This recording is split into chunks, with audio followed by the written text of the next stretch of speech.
देख रहे हैं इंडिया पब्लिक खबर और मैं हूं आपके साथ आकांक्षा। बीती 8 फरवरी को दिल्ली विधानसभा चुनाव के परिणाम सामने आने के बाद एक और जहां भारतीय जनता पार्टी का दिल्ली में 27 साल का सूखा खत्म हुआ, तो वहीं 2015 से दिल्ली की सत्ता में काबिज आम आदमी पार्टी को करारी हार का सामना करना पड़ा। बता दें कि दिल्ली की 70 विधानसभा सीटों में से बीजेपी ने 48 सीटों पर जीत दर्ज की और आम आदमी पार्टी महज 22 सीटों पर ही सिमट कर रह गई। वहीं पिछले कुछ महीनों में देश के अलग अलग राज्यों यानी कि हरियाणा, महाराष्ट्र और अब दिल्ली के विधानसभा चुनावों में बीजेपी उम्मीदवारों की भारी जीत से एनडीए में भारी उत्साह देखने को मिल रहा है।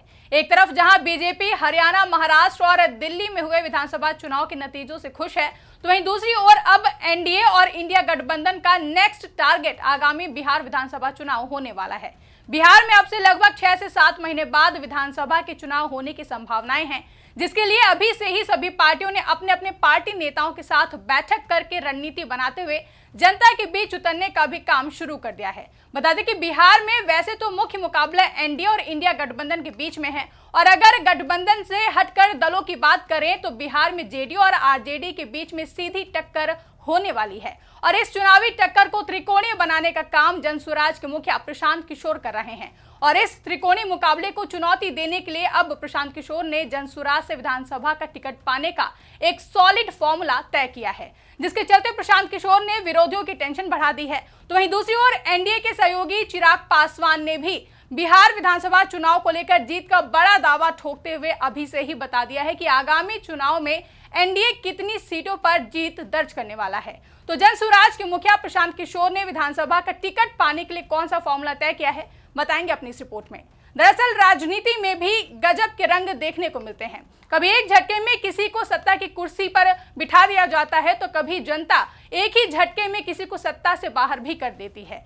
दिल्ली विधानसभा चुनाव के सामने आए नतीजों में कुछ ऐसा ही बीते दिनों देखने को मिला, जहां दिल्ली की जनता ने पिछले 27 साल से दिल्ली की सत्ता से बाहर बीजेपी पर भरोसा जताते हुए बीजेपी को नया मौका दिया, तो वहीं 2015 से सत्ता में रही आम आदमी पार्टी को सत्ता से बाहर का रास्ता दिखा दिया, जिसके चलते भारतीय जनता पार्टी को 70 में से 48 सीटों पर जीत मिली और आम आदमी पार्टी महज 22 सीटों पर सिमट कर रह गई। इधर दिल्ली में मिली जीत से बीजेपी में जश्न का माहौल है, तो उधर दिल्ली विधानसभा चुनाव के परिणाम ने बिहार की राजनीति में सुगबुगाहट तेज कर दी है। एक और जहां दिल्ली में 27 साल बाद सत्ता वापसी करने के बाद एनडीए का जोश और कॉन्फिडेंस हाई है, तो वहीं बिहार विधानसभा चुनाव में एनडीए को कड़ी टक्कर देने के लिए विरोधी दलों की ओर से तगड़ी रणनीति बनाने का काम किया जा रहा है। एक और जहां आरजेडी की ओर से सीएम नीतीश कुमार और बीजेपी पर तमाम मुद्दों को लेकर निशाना साधा जा रहा है, और जनता से संवाद बिठाने के लिए खुद आरजेडी नेता तेजस्वी यादव कार्यकर्ता दर्शन सह संवाद कार्यक्रम के जरिए यात्राएं और सभाएं कर रहे हैं। तो वहीं इस बार के बिहार विधानसभा चुनाव में एक बड़ा फैक्टर प्रशांत किशोर की पार्टी जनसुराज भी बनकर उभर रही है, जो कि इस बार के बिहार विधानसभा चुनाव में उतरने जा रही है, जिसके लिए जनसुराज की ओर से विशेष रणनीति अपनाई जा रही है। पार्टी की ओर से टिकट बंटवारे को लेकर एक खास नियम बनाया गया है, और जो इस नियम पर खरे उतरेंगे और जिन्हें जनता चाहेगी उससे ही टिकट मिल सकेगा। जनता के कहने के बाद जो कैंडिडेट मैदान में उतरेंगे उन्हें प्रशांत किशोर की टीम पूरी हेल्प करेगी। इसे लेकर प्रशांत किशोर ने एक खास फॉर्मूला तैयार किया है। जनसुराज के मुखिया प्रशांत किशोर ने बताया कि जनसुराज से विधानसभा का टिकट कैसे मिलेगा।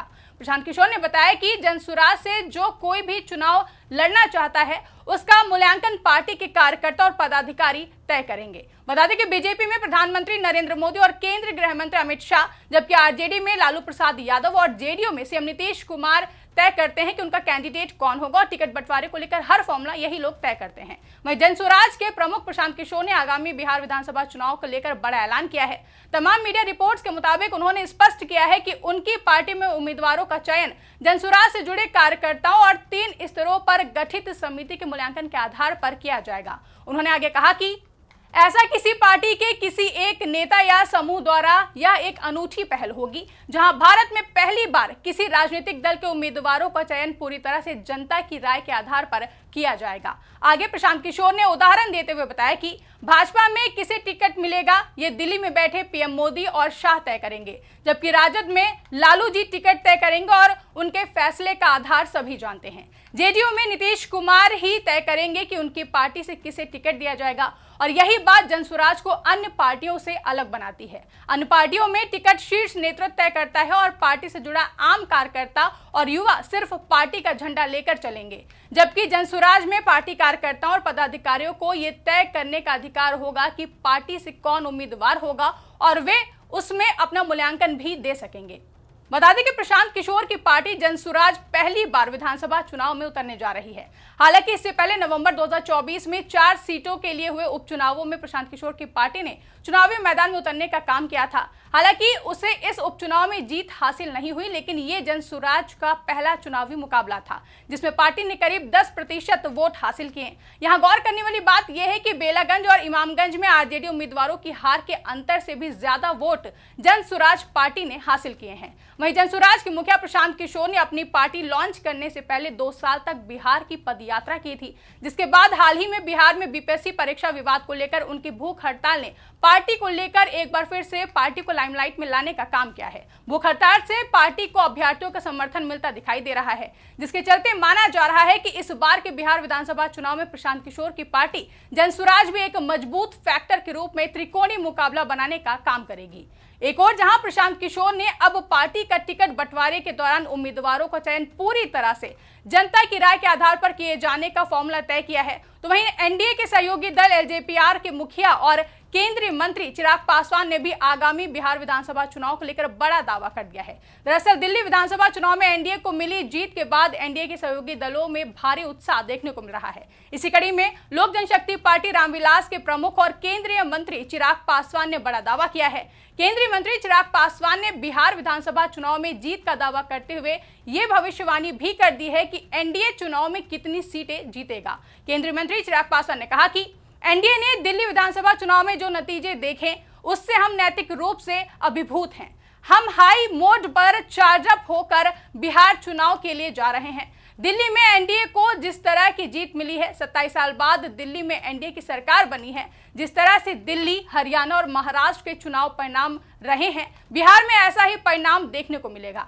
साथ ही चिराग पासवान ने बिहार विधानसभा चुनाव में एनडीए कितनी सीटें जीतेगा ये बताते हुए कहा कि बिहार में हमारा गठबंधन मजबूत है और 5 पार्टियों भाजपा, जेडीयू, लोजपा, आर जीतन राम मांझी की हम और उपेंद्र कुशवाहा की राष्ट्रीय लोक समता पार्टी के बीच जीत का कॉम्बिनेशन है। मैं लगातार बिहार की यात्रा कर रहा हूं। हम बिहार विधानसभा चुनाव में 225 से ज्यादा सीटें जीतकर सरकार बनाएंगे। एनडीए के अन्य दलों को भी यही भरोसा है। इधर केंद्रीय मंत्री चिराग पासवान ने बिहार विधानसभा चुनाव में 225 से ज्यादा सीटें जीतकर सरकार बनाने का दावा किया, तो उधर केंद्रीय मंत्री गिरिराज सिंह ने भी दावा किया है कि बिहार में एनडीए गठबंधन एक बार फिर से सत्ता में लौटेगा।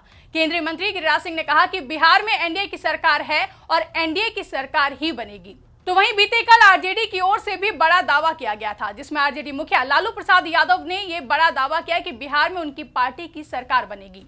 लालू प्रसाद यादव ने ये बातें पत्रकारों से बातचीत के दौरान कही। इस दौरान उन्होंने बिहार विधानसभा चुनाव के लिए अपनी पार्टी की तैयारियों पर भी चर्चा की और कहा कि बिहार की जनता को फ्री बिजली, रोजगार और सरकारी नौकरियां दी जाएंगी। वहीं दिल्ली में आम आदमी पार्टी की सरकार की करारी हार के बाद पत्रकारों ने जब लालू प्रसाद यादव से सवाल किया कि जिस तरह से दिल्ली में बीजेपी ने अप्रत्याशित सीटें हासिल करके जीत दर्ज की है, तो क्या ऐसे में इसका असर बिहार में होने वाले बिहार विधानसभा चुनाव पर भी पड़ेगा? तो इसके जवाब में लालू प्रसाद यादव ने कहा कि यहां हम लोगों के रहते कोई दूसरा सरकार कैसे बना लेगा?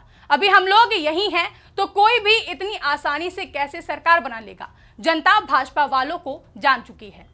जाहिर है कि आगामी बिहार विधानसभा चुनाव को लेकर सभी दल अपने हर संभव प्रयास के जरिए चुनावी रण में उतरने की रणनीति तैयार कर रहे हैं, जिसके लिए हर दल की ओर से जीत के बड़े बड़े दावों के साथ ही जनता से भी लोक लुभावन वादे और दावे किए जा रहे हैं। हर दल की ओर से विपक्षी दलों पर निशाना साधते हुए अपनी जीत का दावा भी ठोका जा रहा है। ऐसे में देखना दिलचस्प होगा कि आगामी बिहार विधानसभा चुनाव में किस पार्टी या गठबंधन के दावों की जीत होगी और जनता इस बार किस फॉर्मूले के तहत वोट देने का काम करेगी। आपको क्या लगता है? कमेंट करके हमें जरूर बताएं। साथ ही ऐसी ही तमाम बड़ी खबरों के लिए हमारे YouTube चैनल को सब्सक्राइब करना ना भूलें।